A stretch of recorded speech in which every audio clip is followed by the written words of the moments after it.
about this for months because legally I couldn't speak out and say anything, but since I quit, I'm about to give y'all the real. CPS is exactly what we think it is. I also have my own theories about this whole foster care CPS shit, but I'm scared to even speak on that. You know, growing up, you would always hear people say CPS ain't shit, or they would be talking about CPS in movies like CPS is just the worst. When I tell y'all they were not lying, they were not lying. Now, I can't speak for every state. I can only speak for the state I worked in. I really don't even know where to start, but I started working for CPS and I'm so excited. I've never been this excited for a job before. Like when I got the email that I had an interview, whatever, when I got the email that I got the job, I was crying. Like I really felt like, you know, I'm going to be able to make a difference because me and my siblings were physically and verbally abused. So to me, it just meant something to me to be able to be put in a position where I could help kids, families, whatever. But after a while of working with them, it didn't feel good to me. It didn't sit right with me. It felt more so like, fuck the kids, guys. Let's meet these deadlines. That's just what it felt like to me. So I'm gonna give y'all one incident that really was like, made me realize. So I had a 15-year-old on my caseload, and she ended up getting caught doing something, and she got in trouble by her caregiver. She asked her caregiver to call me. So she called me, she's telling me whatever, and in the conversation she says, like, you know, she alludes to the fact that she's going to self-harm. Okay, so at that point, now you gotta go to a mental facility because you're threatening. Yeah. So she ends up going to the facility, and then I'm planning out my next week or whatever, and I'm telling my supervisor, like, I gotta do this, I gotta go visit my girl in the facility. And she's like, visit her for what? And I was like, because she was placed there and I need to talk to her, see her, make sure she's good, explain to her why she's here. If she doesn't have, you know, I need to see her. What are you talking about? And she was like, oh no, we have documents to upload, we have documents to do, we have this and this and this to do. Mind you, she was there for a week, so at any point I could have took 2 hours out of my whatever I had to do to go see her, talk to her, and make sure she was good. She was like, no, you spent a lot of time on that case already, let's work on something else. So CPS, right? CPS in this situation, do you agree with her statements or no? Anybody opposed? I mean, she took a bad example because I could agree with her boss. Boss is like, yo, it's tough love. You know what I'm saying? She gonna let her think about what she's doing. Now, she's in too deep, obviously. Is she just doing her job? Is that part of her job to visit the girl, or do they just collect notes from her doctors? Well, they're supposed to visit. I add a little bit of context because you notice I'm giving more context with the videos instead of the shorter ones. She was going to explain right after that that's part. Sometimes they got to go visit them, you know, like they do welfare checks and all of that. So that is in their job to go, even when they're in the care of doctors. Well, I guess. Yeah. Like in Connecticut, DCF worker need to see a kid at least once a month. If they in some kind of treatment or something like that. You explained it. That's his specialty. Former specialty. Yeah. That's like I said. Go ahead, explain it, man. My bad. So in Connecticut, the workers do have to see a kid once a month. And I was working in therapeutic foster care, so those messed up kids. But the norm is once a month. So even if the kid is in some kind of treatment off wherever, if that's during the month, yeah, that's when they see him. That's, hey, how you doing? But I have seen many workers who have visited a kid more than once, depending on what happened. It could be an emergency situation. They're in the hospital, they're in the ER for whatever. It could be self-harm. It could be whatever. Mm-hmm. They'll go to see him. And, you know, you appreciate those kind of workers. This woman very involved, I respect it, but that also leads to significant burnout. Mm-hmm. Okay. She getting in too deep. She is. She is. You Yeah. know, and I mean, I she understand wants you the job. care. She care, but you ain't there no more. I agree with her supervisor on this one, like, because she's trying to help her out. Like, yo, don't get in too deep. Okay. I can see your position. I can see your position too. I wasn't too sure about both sides, but I could see the conflict in these. You see it a lot in younger workers, where when you're younger, you think you're going to go save the world, and you get out there and you're just like, okay, is that a good thing or a bad thing? You know what I'm saying? It's like when you're young, you're so ambitious and you got large goals, and then when you get there, they just crush your dreams, man. They just kind of, nah, I don't go like that. You go over there in that corner and just filing papers. Did they tell you never meet your hero? I mean, the whole business, it's an ugly one. You're dealing Yeah. with kids that are displaced from their families. They get put with other people who care, some people who don't.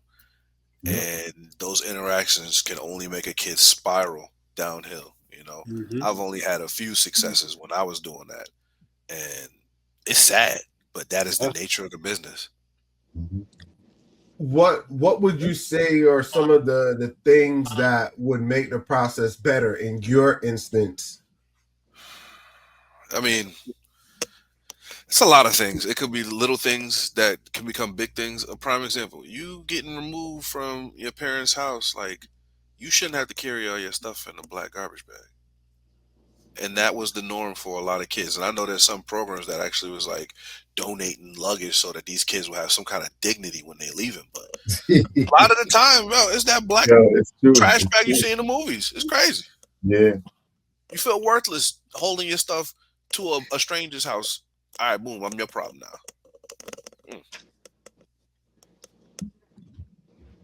Okay. Pete, what's your thoughts on this one? I have dealt with kids or taking kids out of DCF custody. Family members though. So I feel for the strangers. I know what the family members went through. I would say on her behalf, there should be more workers that care. Granted, those who do care are blessings. Those that don't care, you see how a lot of things that are not or making the kids spiral, they're just speeding the process up. And the process of the kids spiraling out of control, and then the kids being medicated and put into these different facilities. Now they're just medicated. They're zombies in somebody else's home. And I don't know if you heard there's on social media going around. They say that DCF or CPS is one of the biggest one of the biggest selling kids into the where kids disappear. They out of the community, the CPS community. A lot of because they don't have families going to look for them, so they get lost in the shuffle. And if nobody's looking for them, they just go missing. That's it. So if a lot of kids that don't have family, I feel for them, like I really do, and because I still have someone that I love close into it, and these people are so shiesty. If I'm not the type of person to just to get along to go along to get along, I have questions. They tried to take me off of being her guardian because I told them no, that I didn't want this person going through whatever situation it was, or I didn't want this person on medicine because they're having a bad day. They took me to court and tried to take me off, and when the judge looked at the case, he goes, you guys want him off. You don't want him in there anymore. He said, give me a reason. Well, he said no to this, and we really feel like this. The judge said, is he not there? He doesn't show up? They was like, no, he shows up every week. He's there. He's consistent. He was like, yo, get this out my face. And the judge was like, yo, get out. And then the CPS worker stood up. She said, well, I have a lot to say. And and the judge just heard from the group home what was going on. The judge said, "Whatever you got to say, just hold it. That's it. I'm throwing this out." So it's a sad situation. Some kids really do need to get out of the situations they are in, and sometimes it's a lifesaver. But a large percentage is it makes kids worse. Okay, I like that. So it's a split. You can see where, and I know you having a background and dealing with them and seeing, that I think you need more, but there needs to be a balance. And not every kid is the same. Yeah, not every kid is the same. Some kids are going to need more attention than others. yeah. I only feel bad for the ones that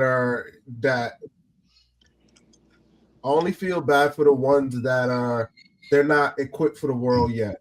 It's like it's like you have your kids at home and they come from like a 2-parent household or whatever, a good family, not a rough family, and they get tossed into that system. I want to say 90% of those kids ain't ready for the world.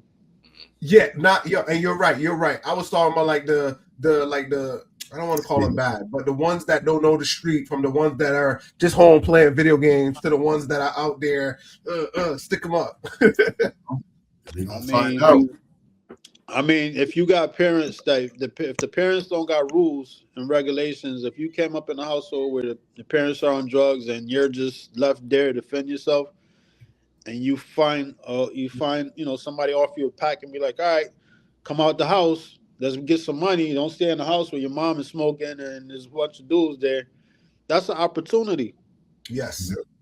You know what I'm saying? And I don't blame anybody that, I know a little bit about that type of, upcoming, and unfortunately, it's a life of crime, but it's also away from home where if you left to fend for yourself, you can be raped if you're at home because you don't know the guys coming in and out. You know what I'm saying? Running out in the street may save their life to a certain extent. It may destroy their life, but they're running away from something that's so wicked at home. Yeah.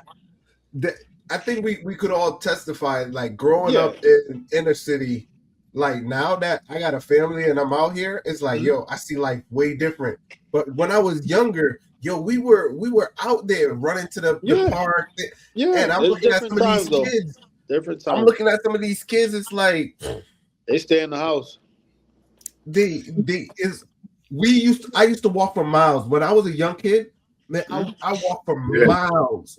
No, you can't even have a 7 or 8-year-old walk 3 miles without somebody calling the cops. Yeah.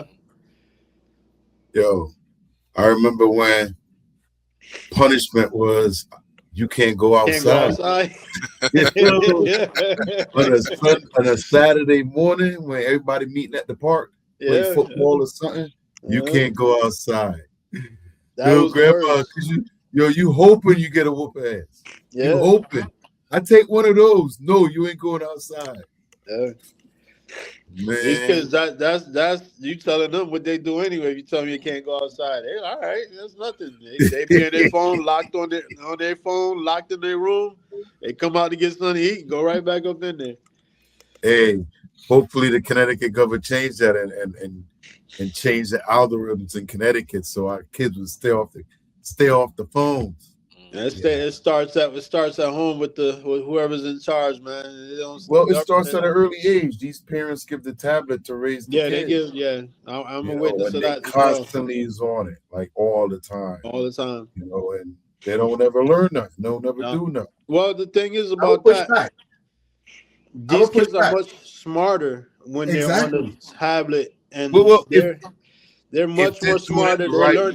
They just don't have the physical attributes of learning physically. Like they can't apply it to life. They can apply it on the phone, but they can't articulate that to the teacher. But here's what happens though. Once the kid finds something that you hope that they find something educational.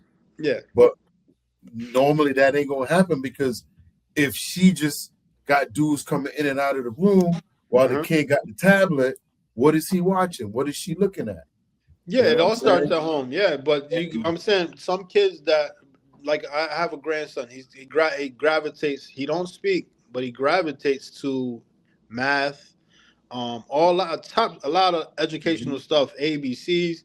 He's doing multiplication. He's 5 years old. 5 years old. Understand multiplication, but he can't articulate that on a paper. Like, you understand what I'm saying? He can articulate that on the phone or the tablet, but he can't. So when he goes to school, he's set back far behind. But when you pull out a tablet and give it to him, he's doing things the fifth graders are doing. Yeah. You know what I'm saying? So this is like anything. Like if you're blind, all your other senses are magnified. And if you're deaf, all your other senses are magnified. So, and these kids are like, it's a lot of rabbit holes you can go down with this conversation. That was the first conversation we were having when you popped in. It was the same. It went right back to that. It's the same thing where social media. It's a big thing. Is it's a lot of places you can even. I think the vaccines. We can go there. How it's starting with these kids. Like everybody has ADHD. Everybody's autistic now. It's a lot of places you can start and go just go right there with it. Yeah. But for time's sake and what we're talking about with the CPS, man, like it's crazy. I've seen there's some wicked people out there. And I just wish there were more people that did care. Yeah. So I mean, but it is what it is. If these kids don't have anybody looking for them, they get lost in the shuffle. Definitely. I agree with that. I think there should be more people, but like you said, and I understand your point, Brandon. There needs to be a balance because you're going to be smart. That from his perspective, that's for sure.